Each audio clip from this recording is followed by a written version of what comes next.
اعوذ بالله من الشیطان الرجیم بسم الله الرحمن الرحیم. ګرانو کتونکو السلام علیکم ورحمت الله وبرکاتو.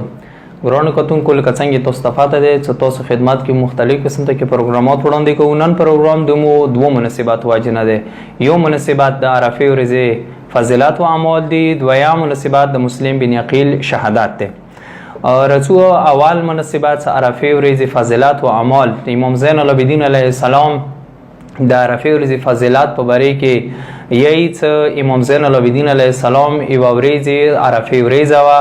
یو سیل ولیدلو چې خلکو ته د لاس مخکې کوي سوال د کوي امام زین العابدین علیه السلام دغه ته څه وایي تا باندې د نن ورځه وکړه چې نن ورځې هغو کسانو ته هم برخه میلویږي چې هغه د مور خېټو کې دي یا دنیا ته نه دي راغلي او ته لګیایي خلکو ته لاس وغځوي او خلکو نه سوال کوي. نه عرفې ورځ هغه ورځ ده په کار دی چې دې ورځې کې خدای متعال نه څه شی غواړي په کار دی هغه خدای متعال نه وغوښتلی شي. دویم روایت دی مبارک داسې دی هغه کس هغه د ماه مبارک رمضان میاشتې کې بخشش نشولو هغه به انتظار وکړي عرفې ورځې ته او عرفې ورځې راشي خپلو ګناهانو باندې اقرار و اعتراف وکړي خدای متعال به هغه بخشش کړي. اما دې ورځې څو اعمال دی. اولین عمل هغه غسل کونه دی. دویم عمل دغه امام حسین علیه السلام زیارت کونه دی. څه د امام حسین زیارت که چیرې چا دغې ورځې باندې وکړلو د زر حجونو زر عمرو و د زر جهادونو ثواب هغه ته میلویږي او دا روایت مو سره متواتر دی یعنی زیات راغلی دی. بل عمل چې کومه دی هغه څه کله مازدیګر المونځ وکړلی شي مازدیګر المنځنه ورسته کینی دوه رکعته المونځ وکړي. اول رکعت کې سوره حمد ورسته قل هو الله احد سوره، دویم رکعت کې سوره حمد ورسته قل یا ایها الکافرون دغه سوره وویللی شي. المونځ ختم شي المنځنه ورسته کوم دعاوې خپل ځای کې استغفار دی هغه خپل ځای کې هغه نه ورسته کینی سل وارې آیات الکرسي سر وارې سوره توحید و سل وارې صلوات وسط محمد و د هغه آل باندې اللهم صل علی محمد و آل محمد. بل عمل هغه د 47 نمبر دعای صحفه سجادیه و اخرین عمل څه ډیر زیات مهم دی، ډیر زیات ور باندې تاکید شوی دی هغه د امام حسین علیه السلام کومه معروفه دعا د دعای عرفه باندې په کور د هغه تلاوت وکړل شي. اما رسو دویم مناسبت هغه مسلم بن عقیل سفیر امام حسین علیه السلام دی چې هغه امام حسین علیه السلام چې کله مدینې نه قیام وکړلو راغلو مکې ته مکې کې کوفیان خلک خبر شولو هغوی مولا امام حسین علیه السلام ته خطونه ولیکل چې امام حسین علیه السلام خپل تره زوی مسلم بن عقیل به عنوان خپل سفیر و نایب راواستولو کوفیانو ته و چې مسلم بن عقیل سره روایاتو په مطابق باندې 18000 نوانسه یا 12000 نوانسه تا 18000 پورې خلکو مسلم بن عقیل سره بیعت وکړلو. خو اما کوم علل وو کوم اسباب وو چې مسلم بن عقیل هغه ټایم کې کوم ظاهري شکست وو هغه یې وخوړلو او هغه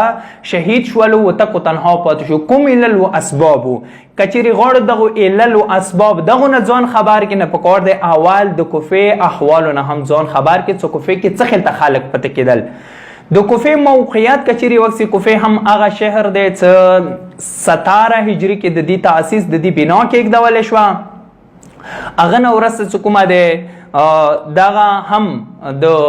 آب و هواو دغې وجې نه هم خاص موقعیت لرلو و ډیر خلک عرب و غیر عرب هم راغله دلته دغه ځای کې آباد شو. غیر مسلمانان هم لکه ځنه یهود و ځنه مسیحیان هم دلته زندگی کوله هغوی نه به جزیه ختله هغه بتلله بیت المال کوفې ته و اندیشانې دې سره چې کوم نږدې ملکونه وو لکه ایران و دغو ځایونه به هم دلته کوم مالیات راتللی شو کوم خراج به خستلی شو هغه به راتلل هم بیت المال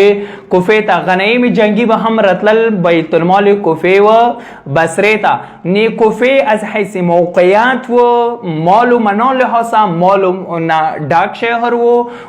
د اسلام زړه شمارلی شو ځکه مولا امیر المؤمنین علیه السلام خپل خلافت زمانې کې هغه ځنه وجوهات و وجه نه دارالخلافه هغه کوفه قرار کا. بهر حال دغه کوم مال و منان بیت المال د کوفه ول کوم خلک څه دلته پته کېدل دغه ته د کوفه ول کوم بزرګواران او کوم مشران او مشران په ذریعه سره به هم دوی ته د کوفه ول خلکو ته دغه بیت المال تقسیمېدل او څه ځنه هغه کې ته رزق نه ویل شوی دی. رزق یعنی هغه مال و منان څه هر میاشت کې به کوفیانو ته بیت المال نه ملویدلو حکومت طرف نه دغه اټولو کوفی والا خلکو ته به ملویدلو اندیشانی هر سال به هم هغوی ته خاص هغو خلکو ته پیسې ملویدلې نه بس هم کوفیانو ته چورا کوفیانو ټولو ته ملویدي و هم هغه خاص کسان چې هغه مشرانو تقسیموالي هغوی هم خاص قدرت و نفوذ نه برخوردار و چې هغوی خاص قدرت لرلو پس نه هغه زمانه کې چې کوم کوفه کې خلک هم ابوتون سلمانانو کې هم ځنه د طرفدارانی بني امیه و لکه عمر سعد کسي شمر بن ذوالجوشن کسي چې هغه مرور زمان سره د هغوی طرفدار شولو و ځنه خلک د شیعان علی بن ابي طالب علیه السلام و لکه مسلم بن اوسجا کسي یا حبیب ابن مظاهر کسي یا اندیشانی حنی بن عروه کسي و ډیر کسان دسی و اکثریت دسی و چې هغه بی طرف و نه د بني امیه طرفدار و نه د علویانو حشیمیانو طرفدار و هغوی به منځ نه کوم طرف ته چې چا زور شولی هغه ونډینې به زور کولو تلل به نه دغه ټایم کې څه کله مسلم بن عقیل راغله کوفې ته د بني امیه کوم پیروکار هغوی هم هغوی ته یزید خط ولیکلو چې عبیدالله ابن زیاد یې راوستلو کوفې ته کوفې باندې حاکم شول نعمان بن بشیر چې کومه دی هغه یې وبسلو هغه نه وروسته ابن زیاد راغو ابن زیاد هم دغه مشرانو په ذریعې څه وکړه دغه مشران چې کوم هغه ځای کې پته کېدل دغه په ذریعې هغه یا تهدید کړی یا یې وعدې ویر کړلې وعدې دې شان باندې ویر کړلې چې که ته راشې زه به تا ته چې کوم مال بیت مال نه ملیږي هغه زه ته دوګانه کړم یعنې ډبل به کم دته تا ته چې کوم نوکری ملیږي هغه زه ته ډبل کم تا ته چې کوم ځمکې ملیږي هغه زه ته ډبل کم ځینو خلکو ته دې شان باندې هغه للچ ورکړه هغه للچ للچ په ذریعې سره یې ځینې خلک ځان ته نږدې کړه اما ځینې خلک چې کومه دي هغه یې وډ ورکړه هغوی ته یې دمکي ورکړله هغه یې تهدید کړه ورته وویله که چیرې تاسو را نشي تاسو به مو مړه کو تاسو به مو ګډ کو او تاسو نه به زه مال و منان دغه غصب کوم دې ذریعې سره اول مشران واخیستل مشرانو نه وروسته چې کوم کشران و هغه خود به خود مشرانو مسلم بن عقیل نه پراکنده کړل مسلم بن عقیل ته کو تنها پاتې شو توهین کې شهادت باندې ورسېدو و ټول تاریخ کې کچېرې مسترګې وړو د حکمرانو اندغه قانون دی ایما او تو وطن کې هم اندغه قانون دی ما خپل 32 سال عمر کېږي زه خپل خو بعد باندې پوښین زه د خپل وطن کې اندغه شی قانون قسم هر کله چې حکومت عوام راپوڅي کې خپل حق او حقوق وغواړي حکومت قانون اندازه څه هغوی نه مشران واخلي مشران په ذریعه سره خلک کوم دي کشران هغه خپل حق او حقوق نه پراکنده کی یا کوم د نوکریانو په ذریعه باندې یا کوم د پیسې په ذریعه باندې یا تهدید کی یا کوم د دمکی ورکی ایما او تو وطن ولا حالات عینه اندغه شی دي کنن سبا زو تو خپل وطن کې سترګې وغړوي ما وطن کې هم عینه د ابن زیاد ولا هغه سیاست شروع دي معاویه ابن ابي سفیان هغه شیطنت ولا کوم سیاست هغه شروع دي عینه یزید بن معاویه له کوم سیاست حکمران موسی مغار راخسته دي او افسوس سره به دغه خبره وکم لکه څنګه هغه زمانه کې کوم مشران عبید الله ابن زیاد هغه پیسو سره واخستل یا دمکیانو سره واخستل خلک پراکنده کړ خپل حق او حقوق نه مسلم بن عقیل خلک پراکنده کړ عینه دغه شی حالات حکمران موت ولا وطن کې هم راخسته دي موت نه مشر خلی یو تی زوره شکچره کې تنها دیر کوم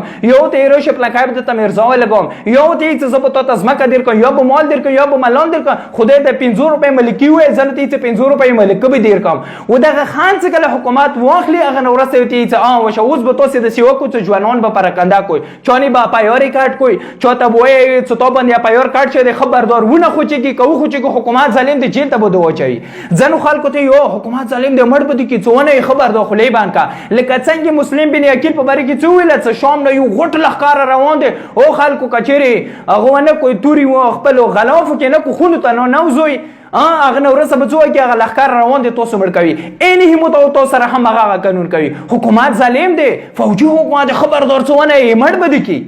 اینه هغه مشران متسنده وکړو کوم ځوانانو لکه بیدار وو لګوندې خبره کوله غو باندې پایوري کارت کی آن دوست بزرگوارا آن جوان زود تا داغ پیغام دیر کم هیچ کله دو حکومت دغو دمکای نوادر نشی کچر شهادتی دومت حسین ابن علی علیه السلام خیال ده کچر شهادتی دومت مسلم بن عقیل خیال ده کچر شهادتی دومت شاهزاده قاسم علی اکبر خیال ده دومت ورده علی اصغر جان خیال ده دغه شهادت دغه ده کچر بیا جیل دومت مصطفی جعفر علیه السلام خیال ده دومت ورمنی زینب خیال ده دو حکومت دومت امام زین العابدین علیه السلام خیال ده دغه ما جیل نه ډریګه ما تهدید دین نه ډارېږه خپل مسایلو نه ورسته نشي متوسسار کې ټول نه غوټه مسأله غاده بدل بل شکل مسأله ده حکومت ته کله وا مسأله راپورته کی کله بل مسأله ده کله یو ځای کې د مکا کوي یو ځای کې جنگ خوا یو ځای کې حکومت دین لکه نن څوک خبر شول ملخیلو باندې اف سی ولخته شو هغه باندې حمله کوي حکومت صرف هدف ده چې تو ذهن بل شکل مسأله نه برطرف کی او ځوانه او دوستا څوک څه هم د مودا ویډیو اوري